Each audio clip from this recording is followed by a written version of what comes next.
This is Stephen, recording at Full Circle Bookstore in Oklahoma City. With me is Dr. Beth Brown, author of the new children's book, Adventures with Divot and Swish in Costa Rica, The Superpower of Courage.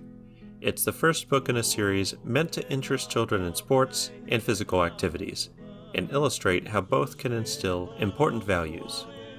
In each book, Divot, a golf enthusiast, and Swish, a basketball fanatic, visit a new place where they learn a sport they've never tried before. In this episode, they travel to Costa Rica to learn surfing. Beth earned a PhD in sports psychology at the University of Kansas and has been involved in sports all her life, both as an athlete and as a coach.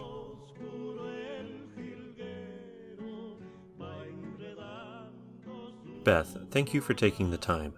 Divot and Swish, like many children's books, tells its story through rhyme. Why did you choose to write a book that rhymed? Right, that's a great question. And what a lot of people, my friends, don't know about me, Stephen, is that I wrote a lot of poetry growing up. I mean, I was passionate about writing, but especially poetry. In fact, when I was in my undergrad at University of Oklahoma, they had a professor from Brown University who she was a poet, and that's what she taught at Brown, took sabbatical, came to OU to teach for a semester, and you had to apply to get accepted into that class. Well, I got accepted into that poetry writing class and loved it. And so it was just natural for me when I started writing to write that way. And then also what I found out kind of as I was doing it is that rhyming is a great way to help engage kids as they're learning to read. Let's touch briefly on the design of your characters. Divot appears to be a golf ball with a skirt of grass, and Swish appears to be a basket with a basketball stuck in it. How did you settle on these designs? Yeah, you're absolutely right. That's exactly what they are. And those were my two sports growing up. I mean, there's stories of me, I don't really remember, but had a basketball in my hand at the age of 2. My dad was a basketball coach, and I'm told I would be dribbling at midcourt watching the teams practice. And then I started swinging a golf club at age 8. So those are just my two loves of sports. And also the actual look and feel of Divot and Swish, I had visualized them in my head for 15 years as I had thought about doing this.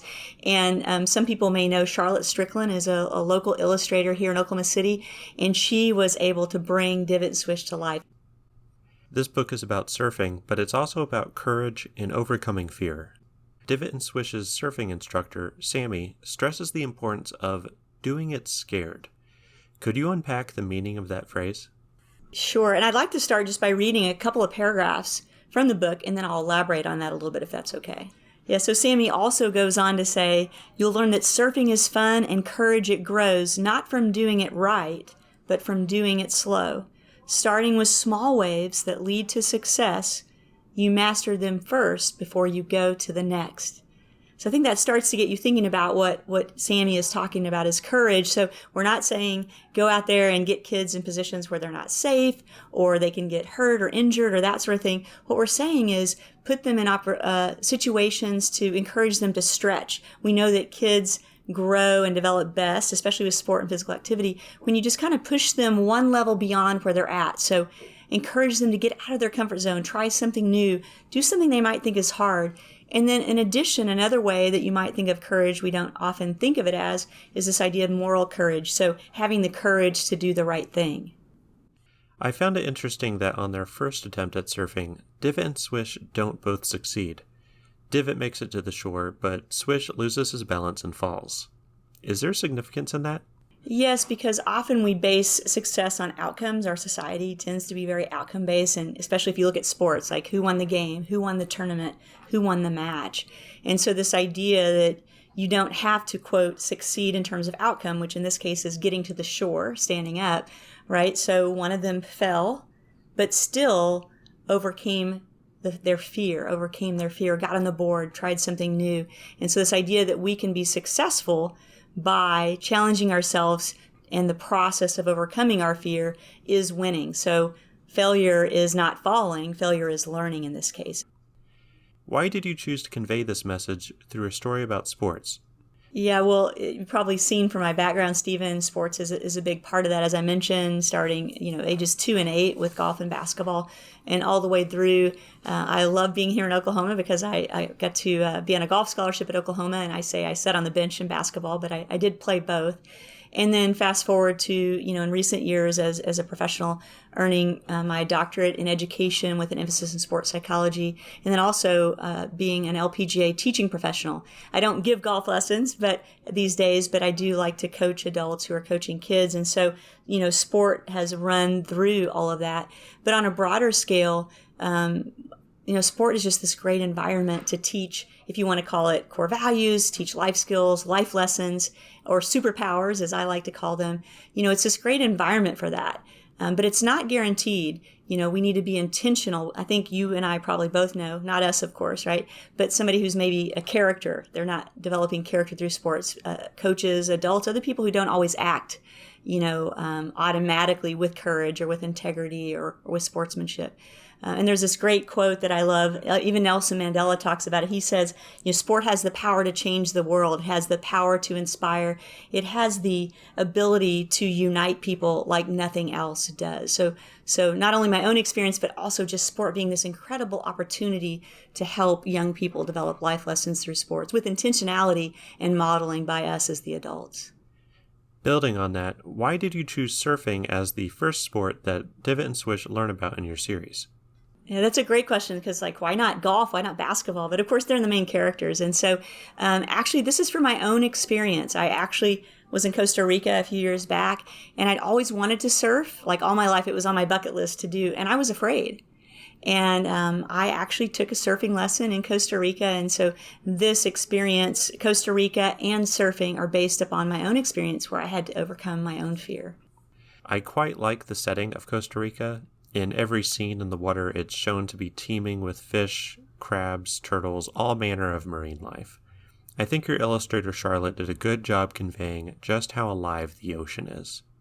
She did. It's incredible. So as you describe, you can actually see the marine life and things in the water, which is important because we want to engage kids in learning about the things that are relevant in the different countries. In this case, we chose to focus on something that we thought would be fun and interesting for the kids, which is the marine life and the wildlife and all of those sorts of things.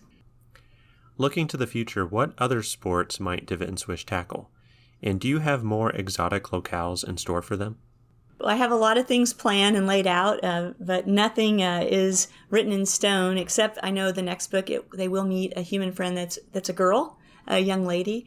But with the mission being, to inspire parents and kids to have fun and become more active and also to learn life lessons through sports, they need to travel the United States and the world. So we're planning other locations, places like in the United States, like Colorado and Hawaii, and then outside of the States, places like Switzerland and Australia. And of course, they're going to try a lot of different sports and physical activities from bicycling to kayaking to football, soccer, and even skiing. So stay tuned for more. So that's part of the suspense, right? You don't know exactly where they're going to go next. You just know that you want to go on an adventure with Divot and Swish. And I hear that in the future, they'll also have pets? Oh, yes, absolutely. They already do have their pets in future books. They will travel with them. Divot's pet is Callie, Kali, Callie the Dorky. She's part Dachshund and part Yorkie. It's Kali, Callie, because Divot is from California, so that's kind of a takeoff California. And then Swish's pet is Lenny the Lizard, and Lenny is named after one of my nephews, actually guinea pig, but we wanted Swish to have a pet that was a lizard, so we named him Lenny the Lizard.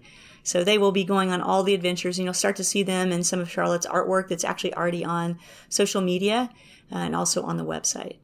I imagine the dog will be pretty athletic.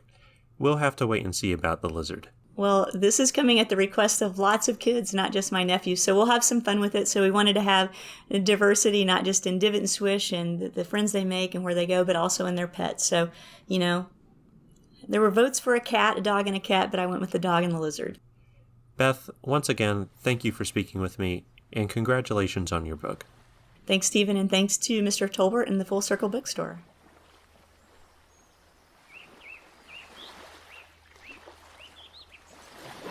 Beth Brown is the author of the children's book Adventures with Divot and Swish in Costa Rica, The Superpower of Courage.